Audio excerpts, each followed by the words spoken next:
கத்துறேன்? 1 மணி நேரமா தேடினுக்கிறேன். இந்த பீரோல என்னோட பூ போட்ட சட்டையை காணோம்.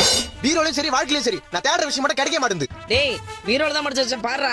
நான் கபோர்ட்ல தேடினுக்கிறேன். நானும் பீரோல தான் தேடினுக்கிறேன். உன் புடவைங்க மட்டும் அப்படியே அடுக்கடுக்கா காஞ்சி பட்டு, மதுரை பட்டு, கன்னியாகுமரியில இருந்து செங்கல்பட்டு வரைக்கும் மச்சி அடிக்க வச்சிருக்கல. என் பூ போட்ட சட்டை மட்டும் எங்க காணோம்? இப்போ உன் சட்டையை தேடி எடுத்துட்டேன்னா நான் பட்டியை போட்டு பயணிக்கு போக சொல்றியா? சட்டை தேடி கொடுமா ஃபர்ஸ்ட். டைம் ஆகுது. இப்ப நான் தேடி எடுத்தனா தொடப்ப கடை தான். தொடப்பு கட்டல வேணாம், சட்டை தேடி கொடு. இரு இங்க சட்டை இருக்கட்டும். இருதா. டேய் என் புடவைங்கடா. கீழே வந்தாலும் புடவை இங்க தான் இருக்குது. என் பூ போட்ட சட்டை எங்க? நான் மூஞ்சி கருக்குதே. ஆத்திரமா வந்து தீஞ்சு வாசனை வருது.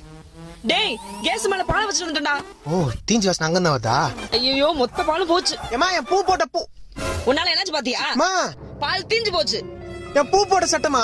டேய் இங்க பால் தீஞ்சு போச்சுன்ற பூ போட்ட சட்டையா? இந்த கருத்து நீ ஏன் பாத்துட்டு இருக்கற? என் பூ போட்ட சட்டையே இதாம்மா. பூ போட்ட சட்டை இதுதானா?